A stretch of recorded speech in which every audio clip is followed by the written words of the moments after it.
Indian hockey ടീമിന്റെ iconic നീല ജേഴ്സിക്ക് പകരം കാവി നിറമുള്ള ജേഴ്സി കൊണ്ടുവന്ന തീരുമാനം രാജ്യത്ത് വലിയ രാഷ്ട്രീയ കായിക വിവാദത്തിന് വഴിവെച്ചിരിക്കുകയാണ്. എന്നാൽ ഇപ്പോൾ ഈ വിവാദം മറ്റൊരു തലത്തിലേക്ക് എത്തിയിരിക്കുന്നു. കാരണം ഈ തീരുമാനം എങ്ങനെ എടുത്തുവെന്ന് അറിയില്ലെന്നും തന്നെ അറിയിക്കാതെയാണ് ജേഴ്സി മാറ്റിയതെന്നും പറഞ്ഞ് ഹോക്കി ഇന്ത്യ പ്രസിഡന്റ് ദിലീപ് തിർക്കി സ്വന്തം എക്സിക്യൂട്ടീവ് ബോർഡിനോട് തന്നെ വിശദീകരണം ആവശ്യപ്പെട്ടിരിക്കുകയാണ്. ഇതുവരെ പുറത്തുവന്ന വിവരങ്ങൾ പ്രകാരം ഇന്ത്യൻ പുരുഷ വനിതാ ഹോക്കി ടീമുകളുടെ പരമ്പരാഗത നീല ജേഴ്സിക്ക് പകരം 2026 ലോകകപ്പിനായി കാവി നിറത്തിലുള്ള ജേഴ്സിയാണ് അവതരിപ്പിച്ചത്.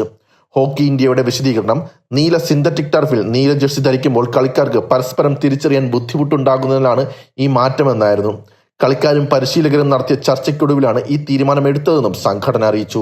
എന്നാൽ ഈ വിശദീകരണത്തെ എല്ലാവരും അംഗീകരിച്ചില്ല. മുൻ ഇന്ത്യൻ താരങ്ങളും ആരാധകരും ശക്തമായ എതിർപ്പ് പ്രകടിപ്പിച്ചു.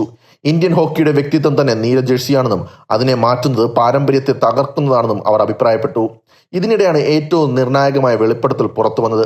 Hockey India president Dilip Tirkey executive ബോർഡിന് അയച്ച കത്തിൽ പറയുന്നത് ജേഴ്സി മാറ്റിയ തീരുമാനം തന്റെ അറിവില്ലാതെയാണ് നടപ്പിലാക്കിയതെന്നാണ്. ഇത്രയും പ്രാധാന്യമുള്ള ഒരു തീരുമാനമെങ്കിലും എക്സിക്യൂട്ടീവ് ബോർഡിന്റെ ചർച്ചയ്ക്ക് വന്നില്ലെന്നും പ്രസിഡന്റ് എന്ന നിലയിൽ തന്നെ മുൻകൂട്ടി അറിയിച്ചില്ലെന്നും അദ്ദേഹം വ്യക്തമാക്കുന്നു. തിർക്കിയുടെ മറ്റൊരു പ്രധാന വാദവും ശ്രദ്ധേയമാണ്. എനിക്ക് കാവി നിറത്തോട് എതിർപ്പില്ല, പക്ഷേ ദേശീയ ടീമിന്റെ ഐഡന്റിറ്റിയെ ബാധിക്കുന്ന ഒരു തീരുമാനം എക്സിക്യൂട്ടീവ് ബോർഡിന്റെ അംഗീകാരത്തോടെയും തിരഞ്ഞെടുക്കപ്പെട്ട നേതൃത്വവുമായി ആലോചിച്ചും വേണമായിരുന്നു. അദ്ദേഹം ബന്ധപ്പെട്ട ഉദ്യോഗസ്ഥരുടെ എഴുത്തുപരമായ വിശദീകരണവും ആവശ്യപ്പെട്ടിട്ടുണ്ട്. തീരുമാനം എങ്ങനെ എടുത്തു, എന്ത് നടപടിക്രമമാണ് പിന്തുടർന്നത്, ആരാണ് അംഗീകരിച്ചത് എന്നീ കാര്യങ്ങൾ വ്യക്തമാക്കണമെന്നാണ് ആവശ്യം. ഇതോടെ വിവാദം ഇനി വെറും ജേഴ്സിയുടെ നിറത്തെക്കുറിച്ചല്ല, ഹോക്കി ഇന്ത്യയിലെ ഭരണരീതിയെയും തീരുമാനമെടുക്കുന്ന രീതിയെയും കുറിച്ചുള്ള ചോദ്യങ്ങളായി ഇത് മാറുകയാണ്. ഇതിനിടെ ഒഡീഷ സർക്കാർ പോലും ഈ വിഷയത്തിൽ വിശദീകരണം തേടിയതായി ദിലീപ് തിർക്കി തന്റെ കത്തിൽ വ്യക്തമാക്കുന്നുണ്ട്. ഇന്ത്യയിലെ ഹോക്കിയുടെ വളർച്ചയിൽ ഒഡീഷ സർക്കാർ വലിയ സാമ്പത്തിക പിന്തുണ നൽകിയുള്ളതിനാൽ ഈ വിഷയത്തിൽ അവർ വിശദീകരണം ആവശ്യപ്പെട്ടതും ശ്രദ്ധേയമാണ്. അതേസമയം ഹോക്കി ഇന്ത്യ തന്റെ നിലപാട് മാറ്റിയിട്ടില്ല.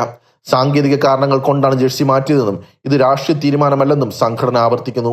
കാവി നിറം ദേശീയ പതാകയിലെ ഒരു പ്രധാന നിറമാണെന്നും അത് ധൈര്യത്തെയും ത്യാഗത്തെയും പ്രതിനിധീകരിക്കുന്നതാണെന്നും അവർ പറയുന്നു. മറ്റൊരു വശത്ത് ഇന്ത്യൻ നായകൻ ഹർമൻപ്രീത് സിംഗ് ഈ വിവാദം ഒഴിവാക്കാൻ ശ്രമിക്കുകയാണ്. പുതിയ ജേഴ്സി ധരിച്ചപ്പോൾ ഗ്രൗണ്ടിൽ സഹതാരങ്ങളെ തിരിച്ചറിയാൻ കൂടുതൽ എളുപ്പമായിരുന്നുവെന്നും ടീം ഇപ്പോൾ ലോകകപ്പിനുള്ള തയ്യാറെടുപ്പിലാണ് ശ്രദ്ധ കേന്ദ്രീകരിക്കുന്നതെന്നും അദ്ദേഹം പറഞ്ഞു. അതിനാൽ ഇപ്പോൾ ഉയർന്ന പ്രധാന ചോദ്യങ്ങൾ ഇവയാണ്. ഒരു ദേശീയ ടീമിന്റെ പതിറ്റാണ്ടുകളായ ഐഡന്റിറ്റിയെ മാറ്റുന്ന തീരുമാനം ആരാണ് എടുത്തത്? എന്തുകൊണ്ടാണ് പ്രസിഡന്റ് ഉൾപ്പെടെയുള്ള എക്സിക്യൂട്ടീവ് ബോർഡിനെ അറിയിക്കാതിരുന്നത്?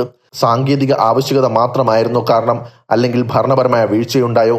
ഈ ചോദ്യങ്ങൾക്കുള്ള ഉത്തരമാണ് ഇനി കായിക ലോകം കാത്തിരിക്കുന്നത്. ലോകകപ്പ് അടുത്തിരിക്കെ ഇന്ത്യൻ ഹോക്കി ടീം കളിക്കളത്തിലെ പ്രകടനത്തിലൂടെയായിരിക്കും വാർത്തകൾ നിറയേണ്ടത്. എന്നാൽ ഇപ്പോൾ ജേഴ്സി വിവാദവും ഭരണപരമായ ചോദ്യങ്ങളുമാണ് ചർച്ചയാകുന്നത്.